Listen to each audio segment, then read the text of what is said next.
Baguhan ka lang ba nadadaan sa SLEX Stage 3 from NLEX to SCTEX? Tara, guide kita.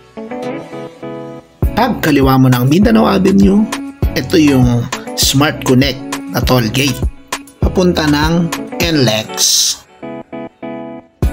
After mo ng toll gate ng Smart Connect, bagyang kanan ka lang, wag kang sasagad ng sobrang kanan dahil papunta na ng Baguio yan. Baka ginawin ka lang pag di mo kasama yung ex mo. Boom! At paglagpas mo ng pa-northbound na pa Baguio, tatawid ka sa NLEX. Yan, tsaka ka mag-u-turn pa kanan, papunta ng Balintawak. Pag bagyang Kamatsili ka na, kanan uli, paakyat ng Skyway. Meron din dyan daan, yung sagad na kanan na papunta ng Monumento. Yan, or Bagong Baryo, Caloocan. Okay, going straight ka lang, paakyat. Meron tayong speed limit dito na 60 kph. Tandaan, 60 kph lang po hanggang Buendia. May mga nagsasabi na wala na raw cash sa Skyway Stage 3. Meron pa po, parang ex mo rin yan, pabago-bago.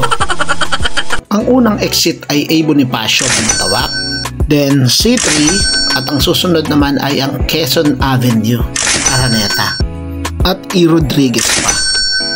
Panglimang exit naman ang Quirino or Tahan at Plaza Dilao. Dumating na nga tayo ng Buendia. 60 lang dapat, dito pwede ng 80. Ayan, tamang sunod tayo sa speed limit nilang 80. Alam mo palang Buendia ka na kapag nakita mo yung cash and carry na yan. After ng Buendia, ito nang pa-exit ng NAIA para sa mga mag-a-abroad o susundo ng galing sa abroad. Magbahagyang kanan ka na sa part na to. After ng NAIA or NAIAX Expressway exit ay susunod na ang Bikutan exit, kaya kumanan ka na sa part na to. After ng Bikutan exit ay susunod na ang Sukat Parañaque exit, kaya magdahan-dahan ka na rin kumanan sa part na to. After naman ng Sukat exit, ito na yung sign na papunta ka ng Laguna, Cavite, Batangas, Pabicol, yan, at Quezon. At pakitandaang maigi ang part na ito na parang paway dahil ang kaliwa ay Palas Piñas, Alabang, Zapote, at itong sa kanan ay pa-south, Pacalamba, Laguna, Batangas.